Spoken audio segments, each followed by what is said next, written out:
What do you want the U.S. to know about your government?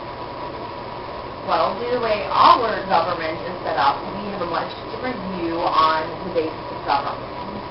Religion plays a very strong role in our government, and the United States just doesn't get that that's how it is. So you feel that because of the United States' vastly different culture and political process, this would cause them to not understand how you operate? Yes. Would you prefer them to show more respect for your political process? Yeah. Now, do you think better treatment of your civilians might allay some of the United States' concerns? Well, we can work to treating them better, but they do not have the same freedoms that are granted in the United States. The United States and it have a completely different understanding of a political process. It's not the same as our process. We operate differently. Okay.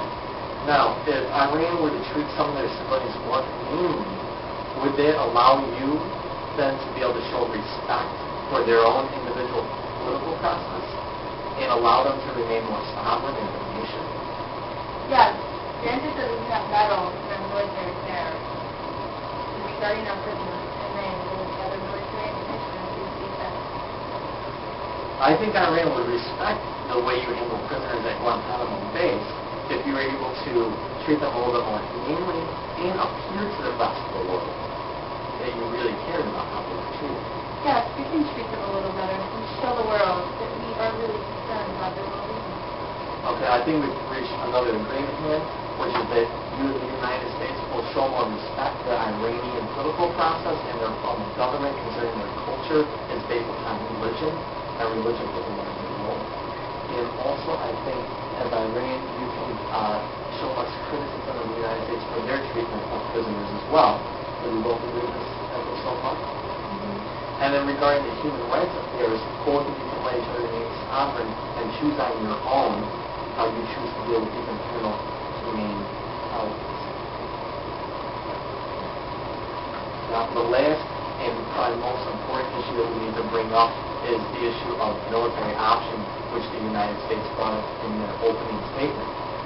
So let me ask you, how do you feel about the United States and their suggestion of using a military force?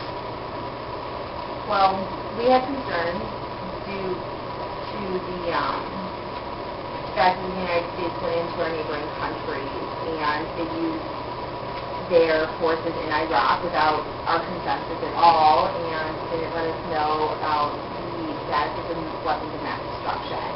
The United States has a history of acting unilaterally, and this is a great concern to us, militarily. So it's the United States' past behavior and use of military force that is what is of great concern to you. Yeah, I mean, they're doing all these things with their military. It's creating a danger to all our people, and they seem to have a concern about how we treat our people. It's disrespecting our culture, our beliefs, our people. It's basically insulting our entire way of life. And this goes back to the previous agreement, which allows you guys to allow more sovereignty for your nation and their nation as well. Am I correct on that? Yes. Okay. Now, I have to ask you, is there a plan to attack Iran? Well, we don't know if there are missiles ready to be launched or not. That option is always on the table. Are there any agencies that can cooperate with Iran to check and see if they do have missiles or not? Well, the International Atomic and Energy Agency could have inspected some of the missiles. And I guess if there isn't any, we feel we'll have to go ahead and bring them into that option. Now, Natasha, would this be a viable option to have independent agencies that were not represented from the United States to come in and ensure that you weren't building missiles that could attack the United States? Well, due to the rapport that we've built, I think we could allow them to come in and do a check. I think that we've also reached another agreement here that we can both agree to, and let me know if I'm correct in my thought process. It seems to me that if we can allow an International Atomic Energy Agency to come into your nation, ensure that you guys don't have weapons to launch at them, you, the United States, will take off a military option. Am I correct? Yes. Okay. Now, what I'm going to do now, first let me ask you though, are there any other issues that you want to bring up? I think we've covered it. Are we go? Yeah, we covered our coverage. Okay. What I'm going to do then is go over the agreement that we've had so far. In the future diplomatic encounters that both of you have, is it agreed that we can see interdependence between both of your nations?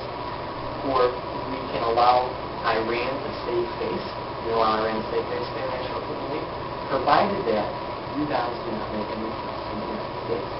That's our first agreement. The second agreement for after this mediation will be that is the agreement that is framed on mutual sovereignty, which the United States will respect Iran's local process, as long as you both show more sympathy to the international community and regarding treatment of your prisoners and civilians.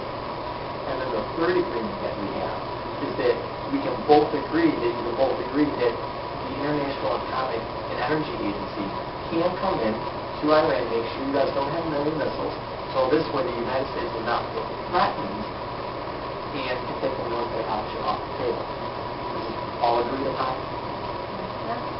Okay, then in that case, I'm going to have, this is the document in which all the agreements are on. I'm going to have both of you sign this.